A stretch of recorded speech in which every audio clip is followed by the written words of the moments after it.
That'll do it. Fantastic. Beautiful. Ladies and gentlemen, James Ruppert from Bangermonics. We've just been for a little drive in the Mini. It's warm now. It's hard work driving an old car, isn't it? It is very hard work. I don't think people realise no. That cars, you used to have to, and it's thoroughly enjoyable, that you are part of the car and you have to work out what you're doing and you concentrate a lot more, and you just don't in modern stuff, do you? That's right. That's the point I make to a lot of people. I think it makes you a better driver because you are aware of your stopping distances and what you're doing, and you've got to keep it going. There's always also the added element you could break down at any moment, couldn't you? Something could stop, but it's makes you feel alive. You have to fully understand the capabilities of your car, like you say, not just braking but accelerating and handling. So when we're dodging potholes, I've got to think, well, how big of a pothole is too big for me to go around it? But 20-inch wheels on modern cars, right? Do you think we're getting to state, because I'm starting to see this in Facebook groups, right? Let me just proselytize for a minute with a theory. I think people are starting to realise that the roads are now so bad, it's not worth having tiny profile tyres. And I see this, I'm in a few Mercedes and BMW groups, and every couple of weeks you see someone that's blown out at least 1 or 2 tyres on a pothole. Do you think people are going to start requesting 16-inch wheels again? I do hope they do. I very recently bought an old Mercedes, and one of the Mercedes we looked at is a car for Mrs. Bangermonics. Yeah, it had tyres that were that big, and where we live, that is going to be completely pointless. Yeah. So we ended up buying a C-Class with balloon tyres, old-fashioned, and that's what you need. It is. But unfortunately, I think so many people just think, oh, but they look cooler, don't they? Wheels. Where do you think? I got a theory on this, right? I think BMW are to blame.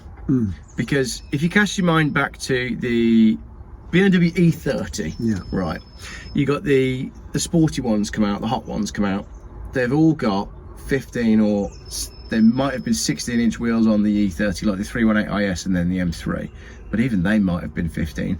Then you go to the E46 generation of BMW, and suddenly you're at 17 and 18-inch wheels. And that now then becomes the norm, because it's then not just the M cars that are running on big wheels. You've then got, oh, you can have an M Sport diesel. And then you've got a sensible family saloon that's running on 17, 18-inch wheels. And I wonder if it was BMW that started it, or was it any of the others, or did they all copy each other, or did they all do it at the same time? It's a bit like Audis as well. I mean, Audis are hard suspension in the first place, and then you've got tiny little tyres, and it's just like, I think it's showroom appeal. I think it's because of the fact that when you're in a car showroom, you go, wow, look at that. Yeah. That look lovely. Yeah, I'll buy that. I'll have those on. You know, so I think that's what happens to people. Yeah. It's got nothing to do. Nobody thinks about what they're going to. So few people test drive cars now. They don't test drive them, so they don't know what they're like. And you should do. It's a really good point, because in the old days when you were buying a car, you'd go test drive 3 or 4, and I think people order stuff online now. Yeah. But you can just buy a car on the internet and go pick it up. Yeah. And I don't mean like me doing that on eBay, but I find that so odd. Yeah. That. You know, when you're having fun and you got a new car comes out and you think, I'll build one on the showroom builder, and you build it and you got your colour and you choose your wheels, 18-inch obviously, and you spec your interior, and then you can literally click buy now, like you're ordering groceries. Yeah.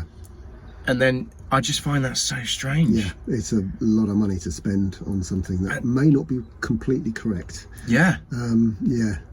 And it can happen with colours. I mean, even back a million years ago when I sold cars, is that some people would go, oh, and all they had seen before was the swatch in the brochure, and when they saw it on a car, it was, it was a big intake of breath. I mean, some people, like green, like a really Kermit green, which people thought looked really good when it was a little small. When it was an inch by an inch square. Yeah, so you really need to see it on the car. So you've got to go and look at cars, people, because otherwise you're going to be very disappointed, or you'll have to live with the consequences. So you still do bits and bobs for Auto Car magazine? Yeah, that's right. Are there any new cars that you think I wouldn't mind having one of them, or? Usually it's when other people contact me and you think, well, you're not a car person, you're asking for some car advice. What would you steer people towards if they were wanting to go to a showroom and buy something new?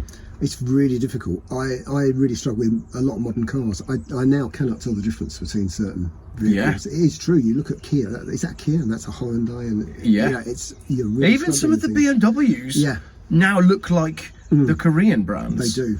Which I struggle to. But okay, there's a couple of things here, right? So I don't know what I'd have as a new car. Yeah. And the one that I do like and have road tested on the channel is the Kia Picanto, but it's also one of the cheapest that you can buy, and it's one of the simplest. And obviously, I like. And they're very reliable. And they're very reliable. But where have all the pretty cars gone? Nobody makes an elegant, good-looking car anymore. No. BMW have lost the plot. Yeah.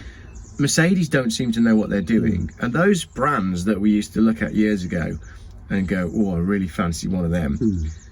They all seem to have got totally lost in this weird design language of aggression. Yeah. All cars look aggressive now. Yeah. So a car can look good, but it looks angry. Yeah. It's very rare that a car comes out and you go, pretty car. Yeah. You know, like in the Italian job where the guy goes, pretty car. There's no pretty cars anymore. A lot of people blame China because they just say, well, those cars, they're designed for the Chinese market, don't they? That is their default answer these days. And I don't really get that in a way. You just think, well, people buy cars elsewhere as well. It's not just Chinese. You know, they've got enough cars of their own. But also, we should be able to say, you're not right. I know you like these cars with these great big grills and all this stuff, but you're wrong. This is how a car should look. It is, yeah, you're right. Yeah, the beauty, it's the beauty of everything though, isn't it? It's the beauty of buildings. Buildings now are not beautiful. They're very sort of ugly and functional and whatever, and they don't last long. And so yeah, it's it's not good. They need to be teaching them different things when they go to car design school. Because that's something we used to do in the back of our textbooks, wasn't it? We designed our own little cars. And, definitely. I think that's what we should bring back. Yeah. But I don't think the kids these days are drawing cars, let alone coming up with their own designs. No. They're not. I don't know what the kids are doing, as we discussed when we were having coffee. But, you know, the days of... Because you'd sit there, and this is the thing for me, and I keep going on about this on the channel, you'd sit there with your textbook, right, and you'd be zoned out of the maths lesson, what it was. Yeah. You'd be designing that car. Not only were you designing that car, you were picturing yourself going somewhere in it and using that car to do something. Yeah. And I don't think the youth today, they don't see cars the way we saw cars. No. And even our two generations are different. You know, you get that driving license, and that is your pass to the world. Yeah. That is everything then opens up to you. And now, with insurance at £5,000 a year and petrol at £1.70 a litre and road tax at £400 or £500 a year for a cheap car that you can actually afford, notwithstanding the fact that the prices of cheap cars you can't buy a car with an MOT for 500 quid anymore. No. You know, 1,200 quid, 1,500 quid is your new 500 quid. Yeah. It costs to get on the road if you can get a driving instructor and if you can book a driving test and afford all of that. Yeah. Oh no, there's a lot of obstacles. Yeah, exactly. We said we weren't going to talk about depressing stuff. No, that's right. No, we want to be positive about things. But there are, well, where I live in the middle of nowhere. If you're a young person and you want to do anything, you've got to have a license of some description. Yeah. Okay, that may just be a moped, it may just be a 50cc moped at the end of the day. But everybody does need to drive, otherwise they won't do anything. They won't get education. They won't have a part-time job, and you know they won't be able to have fun. So. Yeah. So there are still places. The problem that we've I think there is like a metropolitan media thing. Well, who needs a car? You know, there's the underground station over there. There's a bus, with that lovely bus over there. For a lot of people, that just doesn't exist. That's most of the country actually. Yeah. Doesn't have that sort of access unless you're right in the middle of a city or a town. Really, it's difficult to get around. Well, what I was going to do, there's an idea I came up with this morning. So since I bought my Volvo 850 T5, the one I'm in today, I've done 1,200 miles in that since I bought it less than 2 weeks ago. I'm going to go back and see if I could do all of those journeys on public transport and how long it would have taken and how much it would have cost. Because, again, you've got this constant war on the car. Yeah. And it'd be quite nice to put on video. Be like, look, this is what this car has allowed me to do in the last 10 days. Would it have been possible on public transport? I mean, well, for starters, taking the kids to school this morning, no. Not possible. No. I'd have to get a taxi to a bus stop. Yeah. So it's out straight away. But well, I did look at the app where we're meeting today, and basically I had to go to London first. If I wanted to get a train, they said go to London. So it's just mad, isn't it? And then you've got to go up again. But then, I picked up a car in Birmingham a few years ago, and I had to go to London. Then get an underground train around, and then get into Paddington, and then go back up the country. It's madness, really. And again, it's like the east to west thing in this country. It doesn't work, does it? You go via Birmingham or you go via London, but you can't get direct from Birmingham to where you are, which is northeast of Birmingham. Yeah, you have to go to London. Yeah, it's bonkers, isn't it? So HS2, which would have been fantastic, wouldn't help you. No, I don't think so. Because you'd have still had to go to London. No, that's it. And this is a relatively small country as well, isn't it? But it's very difficult to get around. So, why do they want us out of our cars so desperately? Yeah, it's interesting, that, isn't it? Very interesting. Anyway, we're not talking about cars today, are we? No, we're not talking about all that stuff. I want to talk about flies. Can we talk about flies? Yeah, we can have a talk about flies. You know a little bit about flies. I know a tiny bit about flies, because I set up a business 20 years ago, and it was to keep flies out. So rather than have the problem of swatting a fly once it's in your house, stop the flies getting in. So it was very interesting because I was setting up a car inspection company at the time, and it was Mrs. Bangermonics said, whilst you're doing that stupid thing over there that's going to take all your time, a lot of money, and won't work, I'll look into fly screens. And so to this day, my actual earnings really come from selling fly screens. Excellent. Which has been good. It's been very good to us. These are as simple as a screen that you put on your window so you can have the window open and the fly can't come in. Yeah, we've got really basic stuff with, just put Velcro around a window, for a couple of quid, bang, it's done. Job's a good one. Or you can have a sophisticated one, which is, a roller screen up and down. You can have a frame. So there's all sorts of different ones, and they suit different people. What you find is a lot of people who've lived abroad, they come here and they go, where are the fly screens? Yeah. And they can't quite believe that people don't have fly. But yeah, it's been good. What I have noticed though, and it's certainly over the last few years, is the weather has changed. Is it climate change, Geoff? I don't know. Jury's out on that one. Yeah. What we used to have very good springs. It's nice and bright. People open their windows. Flies come in, they phone me up, and they buy a fly screen. So you've been doing this for 20 years? I've been doing it for 20 years. So at what time in the year, generally, do people start going, I need a fly screen? Well, previously, because I have actual stats on this, because it's money coming in. That's very important to me. How much money have I got coming in? Yeah. And it would be March. So you would have things would start really seriously in March.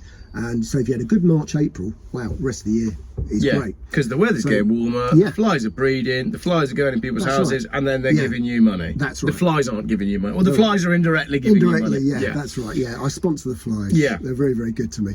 And also... Are you running a fly breeding operation in your garden? Yeah, that's right, yeah. That's a very good idea.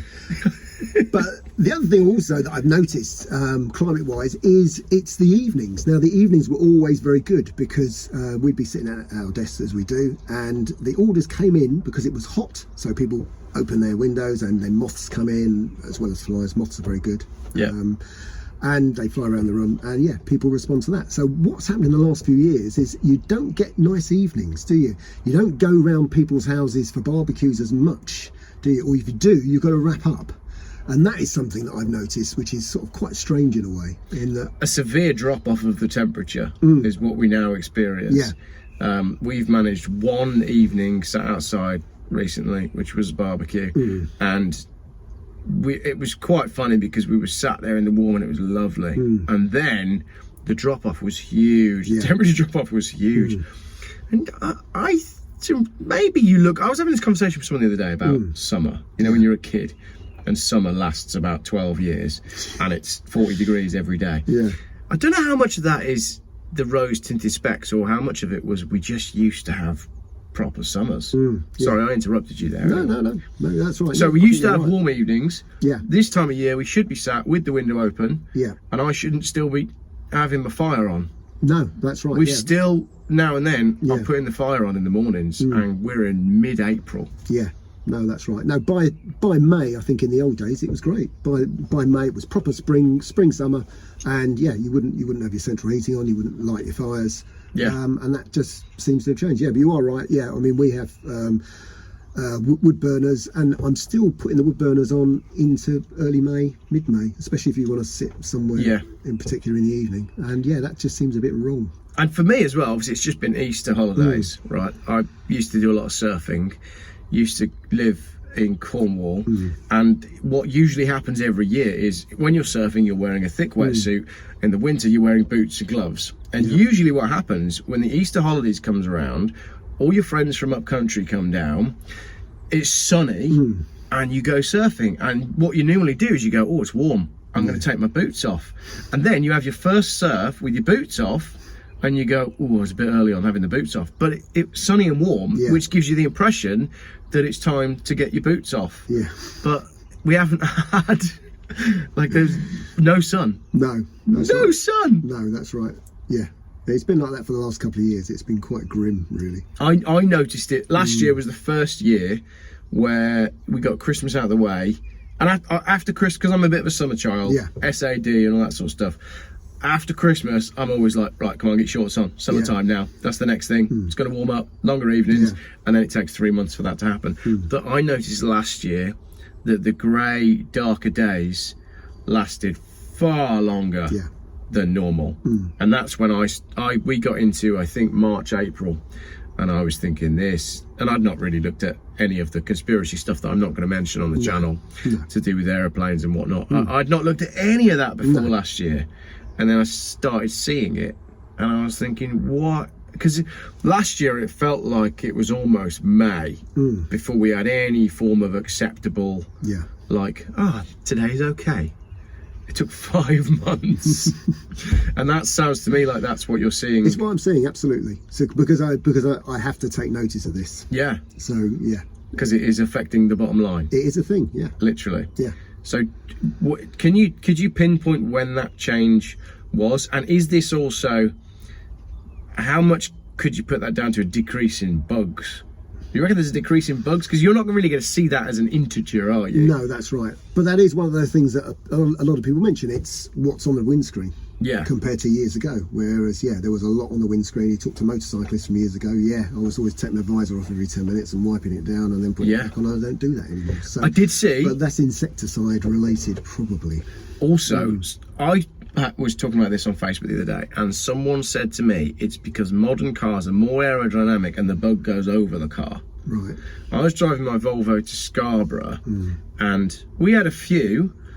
But again, I go back to like, you drive down to Cornwall 10, 15 years ago, and you'd get there and your entire windscreen would be obliterated on a summer's evening.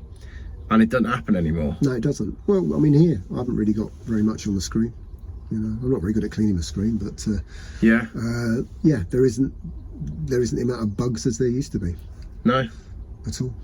So we've got less bugs. Yeah. You're selling less bug screens. I'm more depressed. It's good, isn't it? Come on, this wasn't going to be a depressing video. No, we can see upsides to everything. We can see upsides to everything. Talk to me about your suit. My suit, I love a suit. I've got quite a few three-piece suits. I enjoy wearing them. It seems to smarten you up. It makes you think differently. It does. And when I go out with Mrs. Bangermonics, I'll wear a suit, and it just makes me feel better. And I thought today, I thought Geoff deserved to see me because last time I think I was quite scruffy in the Land Rover, but I thought as I'm in the Mini, I'd smarten myself up. But I think it does us good to wear. And it's funny you say this, because I had a conversation with myself this morning when I was getting dressed, and I thought, can I go early and go to a shop? Because the problem I've got is I film every day. I only own about 4 shirts, and I think people are starting to realise that I only own about, and I wear the same thing all the time. And Mrs. Geoff is getting to a stage where she's like, you need to wear something different. But haven't you got continuity issues? Haven't you got your continuity team say, well, yeah, you've been changing? Do you know what? This does occur to me. Like, I don't, this is quite funny. I don't think I've talked about this before on the channel. I don't like putting up more than 2 videos where I wear the same thing. Right. But last week, I must have been having a terrible week. I wore the same jumper, my green and blue stripy one, and then there was like 5 videos in a row. And I'm expecting people in the comments to be like, Geoff, are you all right? Because you haven't changed. Whereas like what I used to do, or if it's summer and I can be bothered, I'll go out and film. Let's say I've got a load of stuff that's come in. I've got 5 scripts. I think, right, I've got 5 scripts to film. I'll take 3 shirts with me, and I'll change for each video. But yeah, I feel like I've run out of good funk. I need to buy another some funky shirts, because I've overworn all the ones I've got. But I get comfortable. Like, I love this one because it's thick and it's warm, and it's like a comfort blanket. Yeah. And I've got 3 shirts that I alternate, and I put them on and I'm like, yeah, that's good. But I think Mrs. Geoff is very much like, you need to wear something other than those now. Yeah. So maybe I should get myself a 3-piece. Yeah, absolutely. Yeah. I think my viewers would be confused if I just started filming in a 3-piece suit. Yeah, you might look completely. It might change the way you talk. It might change everything. It might change what you actually include in your videos. I don't know. Yeah, well, it does. You know, you get dressed up smart, and you do, and then you start to talk about how you project on the world, don't you? You wake up feeling positive, get dressed positive, and think today, and you get into all this like Jeff Bezos inspirational millionaire stuff. Yeah, that's right. Or you could end up like David Starkey, couldn't you? You could. Yeah, you could well. Do you want to play a game of Top Trumps? Yeah, absolutely. I reckon if I pull out a Top Trumps card, you're going to be able to tell me everything. No, I don't think so. No, because look, this has got to be like your era. Oh yeah, we've got German cars. German cars, yeah. Right. German cars. I'm just going to split the deck. I'll give you a batch. Okay. And I'm hoping that you're going to pull out a card and tell us some interesting stuff. Right. It's a shame they're all German, but that's what we got. And I like the way that someone, at some point in the past, has gone through and written on the miles per hour figure. That is spectacular, because it's all in kilometres. Yeah. Every card has been done. Yeah, because kilometres is not real. Yeah. Imagine, like, cast your minds back to before Wikipedia and the internet. Yeah. Can you imagine if they're going through a pile of magazines to find that data? Yeah, that's a young man's writing as well, isn't it? It is, it is. So well done to him. I hope he's okay wherever he is. I hope he had a good life. But but he thought the correct thing about things there. Yeah. Yeah. Right, I've got, to start with, I've got a 450 SEL. 450 SEL. S-Class. I have an Opel Ascona. Right. 1.6. Now in the UK, that would have been. What was the Ascona called in the UK? I think it was still called the Ascona. Was it? Yeah, because I've been looking at Opels recently. Right. But we did have the Cadet for a while. Yeah. And then it went. But as far as I know, the Ascona was always an Ascona. So is that? They were slightly posh Vauxhalls, weren't they? Yeah. So that would have been Cavalier sized, right? So it would have been competing with, so you wouldn't have seen many anyway. No. Because effectively it was an upmarket Cav. Yeah, that's right. Which explains why I'm not familiar with it, and it didn't instantly spring to mind. No, that's right. But on the continent it would have been called a Ascona, because I don't recognise those square headlights. No. As anything that we had here. No, but that's right. But yeah, a lot of people would have, you had Vauxhall Opel showrooms. Yeah. So that was a bizarre scenario. Yeah. If your dad could afford a few more quid, then he went and bought an Opel over a Vauxhall. Yeah. Yeah. Yeah. Because there were, I don't know, we might come across interesting things, but yeah, like the Vauxhall Royale. Which was the Opel Monza. Yeah. Wasn't it? So yeah. But top of the range version. Yeah. Yeah. You've got a 450 SEL Mercedes. Yeah, that's right. Which is one of the bestest cars ever built. Really, hewn from solid. Not very exciting inside, but it was just. They were just phenomenal cars, though. Yeah. So you're talking. I'll just show the camera. So, what year would we have been talking there? We're talking late 70s, I think. And you're talking. That's a 450. So it's a 4.5 litre. It's the old-fashioned pig iron Mercedes V8. Yeah. The interior would have been solid, and that's S-Class, so we're not talking taxi spec. This is top spec. Yeah. Gangster. It's your plutocrat mobile. Plutocrat mobile. Yeah, exactly. And that being an SEL as well, that's the long wheelbase. So that's right. Yeah. If you were driving one of them back in the day, chances are you were murdering many people, because they weren't cheap cars. No, they were not. Very expensive. They were not. Yeah. So right, Next card, what have you got? Right, so I've got NSU, a lot of Opels. I'm going to find something NSU RO80. Now, the defining thing about this, okay, they used to self-destruct, of course, but if you bought car magazines in the 1970s, what they had were endless features, and there were endless companies offering you Ford V4 engines to go in place of this. Oh, really? Yeah.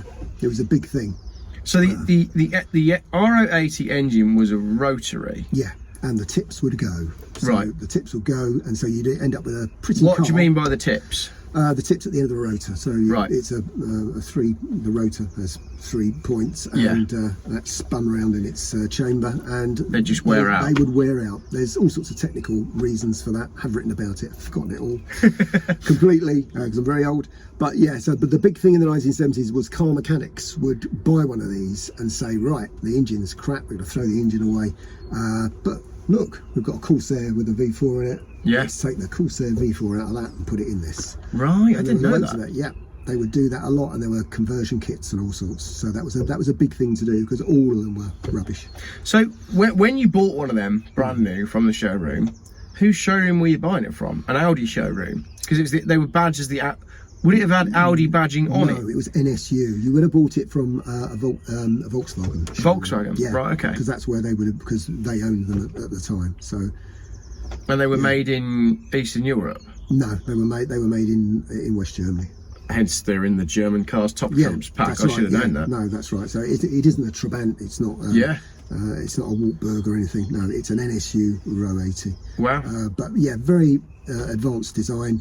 I think the drag factor on that was still current up until the 90s. You could run that against. So you talk about the bugs. No bugs would stick to that. They'd fly straight off because it was so slippery shaped. Yeah. And in a way that has influenced the way that certainly the earlier Audis used to look, and that's eventually what they became. But the dodgy tips basically killed the company. And so people wouldn't buy those anymore. But yeah. Oh, they can't have been a huge seller in the UK. No. Anyway, at the time when everybody was buying Vauxhalls. Yeah, exactly. Yeah, you had to be a certain kind of person. You're probably a dentist or a surveyor or something. You think, oh, I'll buy one of those to keep up with the neighbours or make the neighbours look bad. And, but yeah, after months, there'd be a lot of blue smoke out the back. And you think, oh no. And they did have to pay out. So so they were known for literally lasting months. Yeah, pretty much. But they would pay out if it happened within the warranty. They would have to replace it, and that's what killed NSU off. Right. Okay. Got you. So there you go. They never did a car after that one then? No. That was the end of it? No, they had the small NSUs, but they weren't rotary. The only people who could do rotaries were Mazda. NSU Prinz. Yeah, that's a little good-looking coupe. Yeah, very good little car. Yeah, absolutely. Put one on display with me at the restoration show last year. Yeah, very cool little car. They are tiny. Yeah, tiny little thing. It's lovely. Yeah. I've got, and this perhaps says more about the export market. I've got a Granada GLS Tournier. Right. That's not really ringing any bells for me at all. I can only assume that almost seems like an Australian spec. Yeah. Granada. It does, doesn't it? Tournier must be. I mean, I'm kind of recognising the Granada within it. Well, it's a Granada, yeah, but it's not really ringing any bells for anything that I've seen in this country. No, I mean the only things we used to get over here sometimes used to get the Ford Taunus. Yes. Which is the German version of the Cortina, effectively. But obviously that's where they built Granadas anyway. Yeah. All the posh Granadas were built there. Yeah. So most of what I've got here, I mean, I've got you've got a Manta and I've got a Cadet there. Yeah. But so that's a Cadet 2-door. But it's like these were export market cars that we never really bought. Because I'm going through this pack and I recognise all the Mercedes because the Mercedes are the Mercedes, but I don't recognise any of the Opels. No. What have you got? Opel Manta. I've got another Opel. My brother-in-law Stephen had one of these, and a nice, I mean, a very, very good-looking car. Yeah, they are very good-looking cars. Yeah, there's a coupe, and there's also a lift-back version of it as well. A lift-back Manta, yeah. And then Ian from Cherished Insurance has got a later. He's got a Monza, which was similar sort of thing, but later as well. Yeah. And again, I got another Granada there. Well, I don't really recognise that as Granada front end. No, I know what you mean. Yeah. More Taunus-y, maybe? I don't know. Yeah. Yeah. But yeah, I've got more Mercedes 350 SLC, which was your trophy wife car. The SLC was an interesting one though, because it's a big coupe. Yeah. They basically elongated the wheelbase and stretched the door of the SL. Yeah. Another famously over-engineered car. Yeah. And it was an odd one because you don't class it as a traditional coupe, but then they finished that in, I think, 1981 or something like that, and it never actually had a true successor until the W126 coupe came in. So you're talking the 500 SECs. It was a really oddball car for Mercedes. Yeah, very much so. And did you know with these, the velour interior was more expensive than leather? Goodness me. Yeah, if you're buying one, you need velour. Yeah. And the booklet for that as well would be phenomenal to read today, because it would all be like greens and golds and brown option velour. Just the sort of stuff that you wouldn't get in a showroom today. That's right. I've got 911 turbo. Yeah, there you go. You don't really strike me as a 911 turbo kind of person. I'm not really, no. I never, I mean, in a way, it's sort of a flash Beetle, isn't it, really? If you really want to annoy... If you want to annoy people. 911 owners, just say, well, it's just a Beetle, isn't it? Yeah. But a lot of respect for it. But I never thought they were...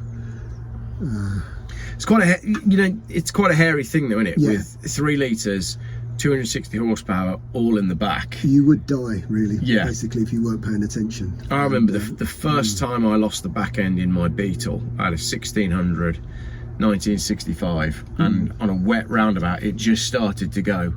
And that was the first time I'd ever slid a car. And that for me was like a terrifying moment. But to have that amount of power and weight is... It is, yeah, that's right. A different thing. Yeah. But in many ways, yeah, that sort of sorted people out. You could drive if you could drive one of those. Anything else worth talking about in your pack? Passat. How boring were Passats from the 1970s? So there you go. There's that. They're still boring today. Yeah, it is. Do you know what the problem is? Quickly, the problem with the Passat is the same problem that I have with most Audis. Yeah. They're just quite good cars. They just work. That's right, yeah. I don't have any Audis or Volkswagens on the channel. There's nothing wrong with that, yeah. No, nothing wrong with that. That's a Passat taxi. Yeah. And there's another taxi, there we go. They were well known for being famously long lasting. Yeah.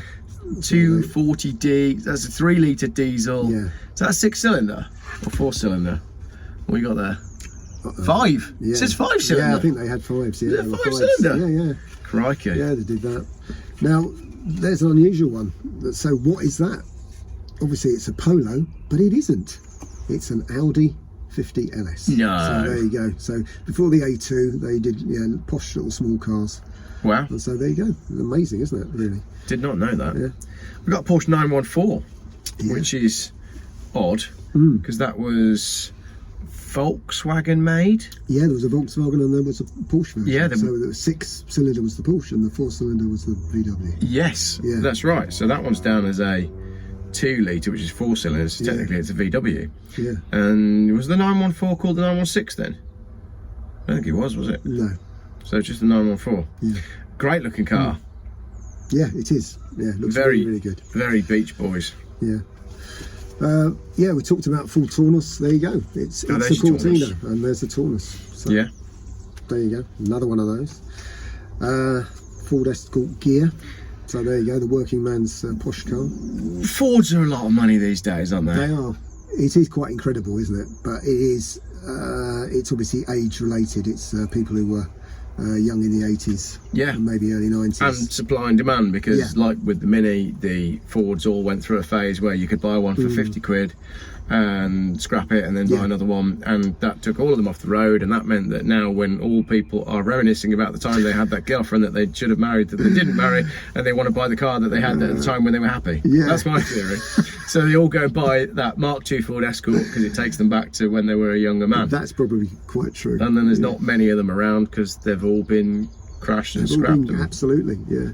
Whatnot. No, I remember writing about them all at the time. I mean, all the Cosworths and stuff, and they were very difficult to come across then. Yeah. They were all smashed up, or you couldn't have one for 5 minutes. Someone would nick it. Yes. Yeah. That was what the problem was there. Yeah. But yeah, if you're gonna have a Porsche, I suppose you're gonna have a nice neat Carrera. You don't need wings and T-trays and stuff, but even more dangerous to drive probably. Yeah. Or another Audi. We didn't see many of those in the UK, did we? No. Not the early shape Audi 80 anyway. No, not because really. at that point we're on the tail end of we're not going to buy anything from Germany, aren't we? Yeah. So we're all buying British-made stuff. The German stuff is coming through, but it was a few years. You know, you go after World War II, that kind of anti-German feeling. How long did that last? It did last for a few years, but there's quite an interesting aspect to that because I was born 15 years after the Second World War, but when I was growing up, like all the teachers had been in the Second World War, all your uncles, your dad, they'd actually all been in the war and they'd been in the army. And when you spoke to them, actually they didn't mind the Germans too much. They would, I mean, my dad eventually, after, you know, buying terrible British Leyland cars, he just went and bought a Golf. Because he asked me at the time as I was selling cars, he said, what should I buy? I said, well, get a Golf. I said, you won't. Yeah. And that's all he bought after that. But they sort of respected the respected the They did not respect the Japanese. The Japanese was a lot harder. So even though their cars were, you know, they would start first thing in the morning, which most cars in the 70s wouldn't. That was a much bigger thing, a much bigger hurdle to overcome to actually win people over, because they regarded the Japanese as quite a cruel race, as their behaviour in the war. Not that the Germans had particularly high behaviour in the war, but they had a bit more respect for them, whereas the Japanese, you know, they put you in camps and grim things happened. But I always found that quite interesting, that it was a much higher hill for the Japanese importers to climb compared to the Germans. Well, are you surprised at how quickly people have adopted Chinese import cars from unknown brands? Yeah. It is, because people don't think about that at all. No. Yeah, I mean, there are all sorts of things I've written about this, and you probably mentioned it before.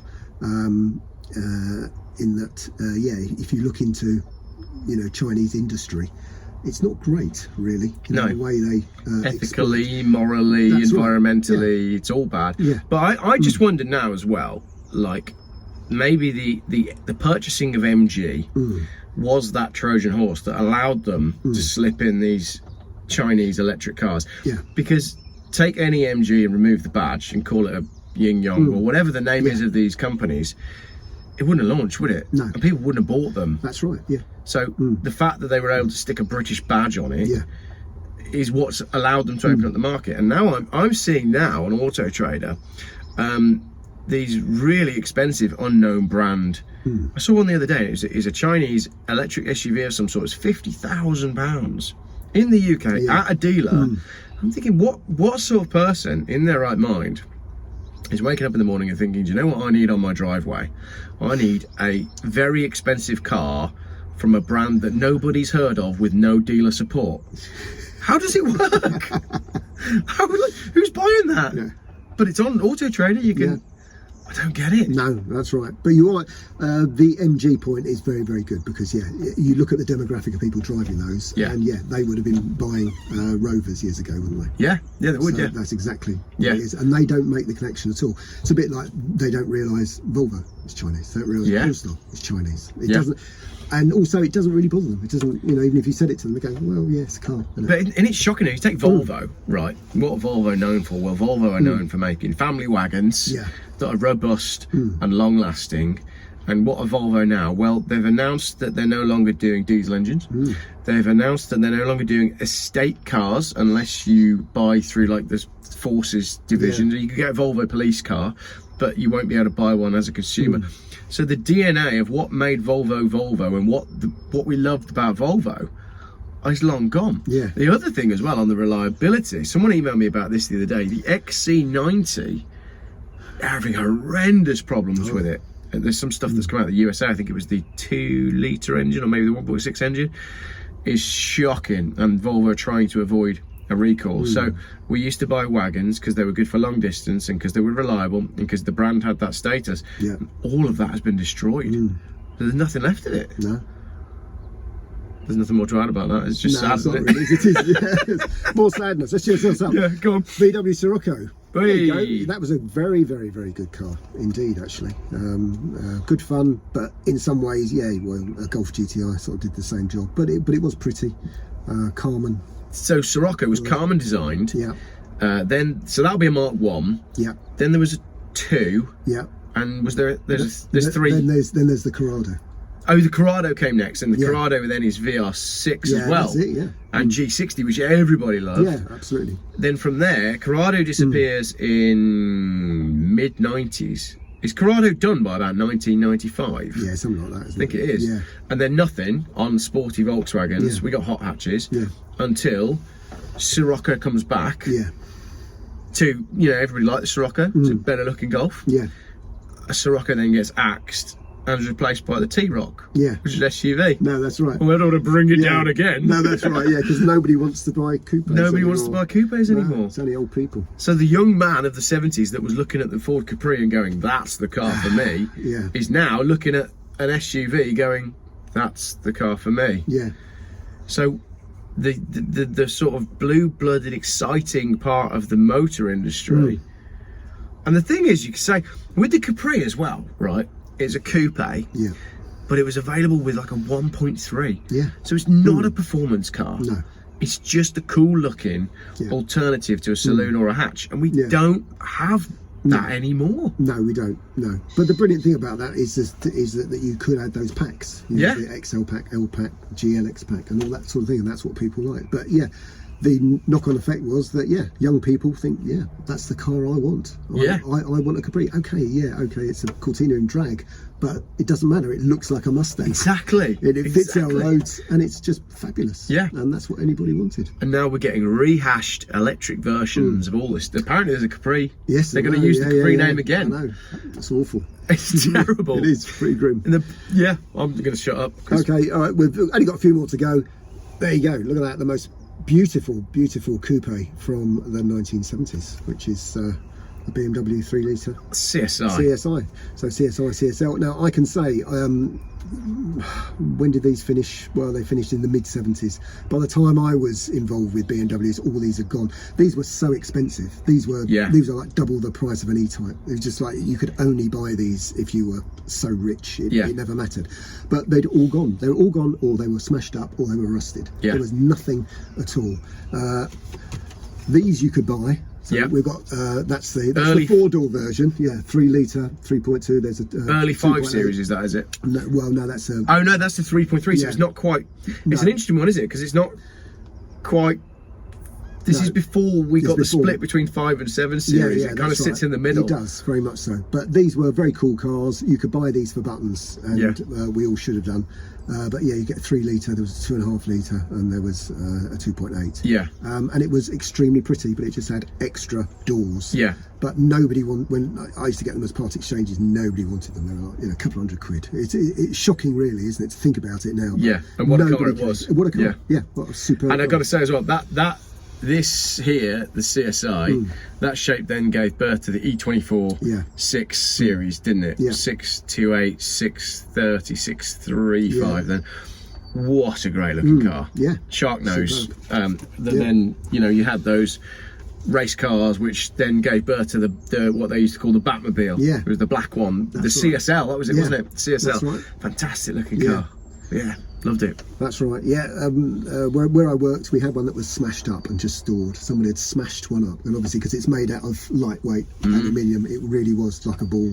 And I just said the bloke can't afford to put it back together again. It's probably still there. It's probably still in the corner somewhere. Whereas anyway, another 911. Yeah, they all look the same, don't they? And another taxi. Taxis. So there we go. Yeah, taxis are good. So you fly to Morocco now. When I used to fly, again, go surfing in Morocco. Thank you very much. You get picked up in a Mercedes diesel. Yeah. Either a 123 or then a 124. But in Africa, aren't they? Most of these countries are trying to clean up their taxi fleets, and these taxis that have been around for often more than 1 million miles are all getting piled high in scrapyards in favour of more modern stuff. Yeah. And it takes away the character of an area, doesn't it? Absolutely. Yeah, it absolutely does. And the benefit that they have out there, they have very good mechanics who can repair anything, but also the crucial thing, there's no salt on the roads, is there? So they're not going to rust. So these cars can last forever. They will do. And the only thing that will take them off the road is taxation and legislation. Regulations will take them off the road. What do you think of the latest car tax increases?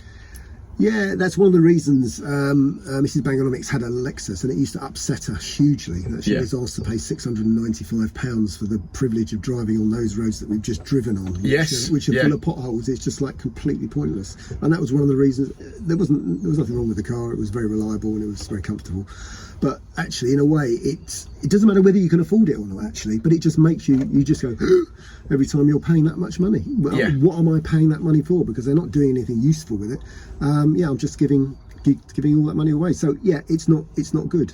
But I feel like what this is going to do as well is it's going to take away a whole swathe of cars that were built between, I think, 2001. The tax jump comes after 2001, I think.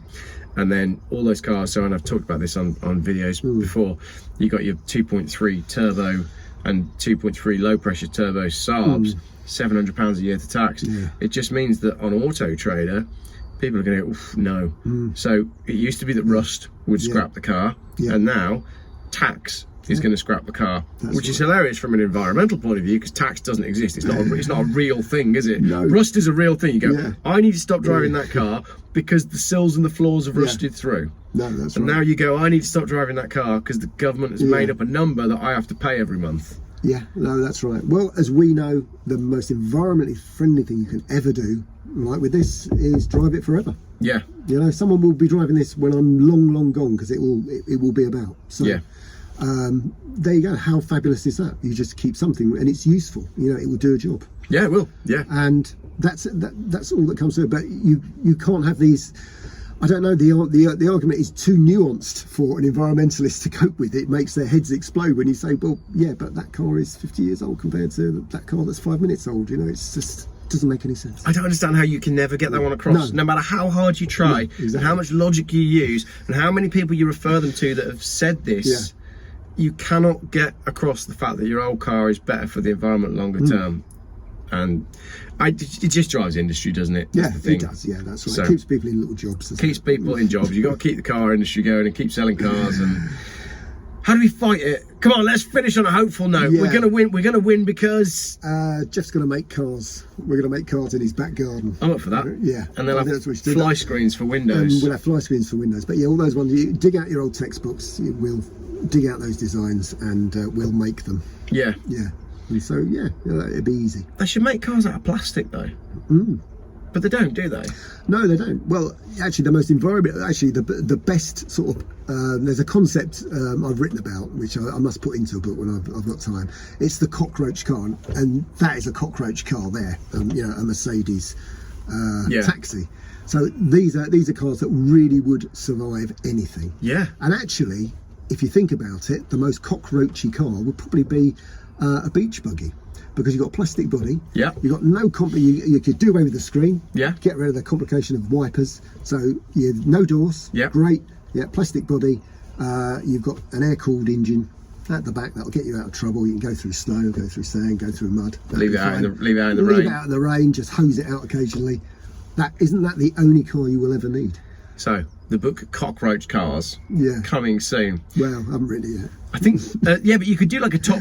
You could do like a top 20 cockroach cars for the most long. There's a lot of material. These Benz diesels would be on there. The Volvos would have to be on there, and then all this stuff like your Mini that just no one's ever going to scrap this because it's a Mini. No, I would also say if you want actually probably the best British banger, I would always say it's a Mini, because they will keep running. So even though they're probably dangerous and unroadworthy, actually it'll still keep running, and that's why so many people had them in the 70s and 80s and 90s. Yeah, that's why you saw them on every street corner, because you could keep them going. Well, there's all this people, so many people when I did a video the other day about car stories, and there's so many people saying, oh, I had a Mini but it had an engine problem, and then there was a girl I wanted to see, so I drove her in the one night, and me and my dad put an engine in it, and half an hour later I was gone. Yeah, that's it. Yeah, tell that to the youth today. No, that wasn't. Oh yeah, we did an engine in half an hour, and then I was driving the car down the road half an hour later, having lifted an engine in between two of us. Well, that was the thing. Well, again, getting back to the beach buggy that you're going to build, all those competitions to change the air cooled, you could do. It's like a minute, isn't it? Yeah. In that they can take it out, put another one in.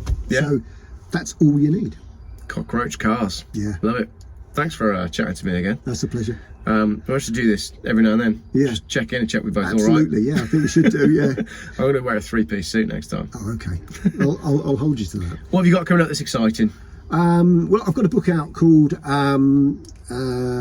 what's it called, Geoff? It's called the Rabbit Hole underground car park, because I believe that down every rabbit hole, obviously the rabbit needs a car, and below his rabbit hole he has an underground car park. So it's full of all amusing stories. I've done it in a light-hearted way. It's not, again, I'm not going in a doom spiral. It's something you can put in the smallest room in the house and just read a chapter. Yeah. So yeah, I've done that, which seems to be going down reasonably well. People sort of quite like the idea of that. So yeah, I'm doing that. And you always ask. You can find me at Bangermonics, you can find me at Free Car Mag, and they're fairly straightforward. As a .com. I'll put the links in the description, and people can go on and buy some books. Any car shows coming up? Anything that you look forward to like that, or have you done them all? Not really. I tried, actually, because the Festival of the Unexceptional I find slightly annoying, and I was going to talk to you about that. But I did say to people, look, why don't you just go and do your own little car shows? Why spend nearly 40 quid? A lot of people are saying this. They're saying it's very good, but it's expensive, and it's quite far. It's like far away. It is quite far away. It's like up in a part of the country that I never ever go to. No, that's right. But I think it's the concept, because there are people who specifically buy a car. So it's a bit like, oh, I'm LARPing, oh, I'm going to buy this Proton so I can go. And you just think, no, that's not the point. What it should be is a car that some bloke's using to get to work every day. It's an old Volvo, it's an old whatever. And that is the sort of cars that should be in. Oh, is that the thing, is it? So people have got to spare a little bit of cash, they do that as like a weekend, so they buy a car. They say, oh, that's a car I can take to. Right. And that's the sort of attitude I don't really like. I just think, no, it should be about real people's cars. So I did try and say to people, right, where do you want to go? I don't want to be involved, it's too complicated. Go and do your own little car shows. But if you have a little winner, let me know, I'll make a trophy and I'll give it to you. But there wasn't enough people, so it's just like, well, okay, that's fine. But I think if anybody wanted to do that at some future stage, again, get together with little people. If you want to raise some money for a local hospice, that's great. Have a whip round and do something like that. But what we don't want any money involved. We don't want any sponsors involved, do we? We just want, it's just like car people say, oh look, you've got one of those. It becomes a big beast, and it does. The problem is though, you go, oh, I'm going to run a car show, and then you go, oh well, we're going to get loads of people, and then we need permission, and then we need some marshals, and then we need some insurance, and then we need to let the police know, and then you go, oh, we're just going to go out for a drive instead. That's right. That's people keep saying to me, Geoff, when are you going to run a car show? And I can't really, because of those reasons, not at the minute. But also, like, I'm a get out and do sort of person, so I am working on a little something, and I've got an end location. So the event will start at the end of the day at a time at the Barnyard Comedy Club, and then we'll have music and drinks, and there'll be a bar and stuff, and people can camp over if they want. But the whole idea of it is that we don't start at that location, so it's going to be an endurance challenge as well. So we're going to start somewhere very far away and race but not race to the venue, and you've got to get there, and the first person on the stage gets to say something. That's the sort of thing I'm working on, because I don't just want to stand around in a field talking about cars. No, that's fair enough. There's lots of that to do. Cool. Yeah, pleasure to see you. And there we go. The bell tolls. Yeah. What's the quote? For whom the bell tolls? Well, the bell is toll for us. Thank you very much, everybody. Cheerio.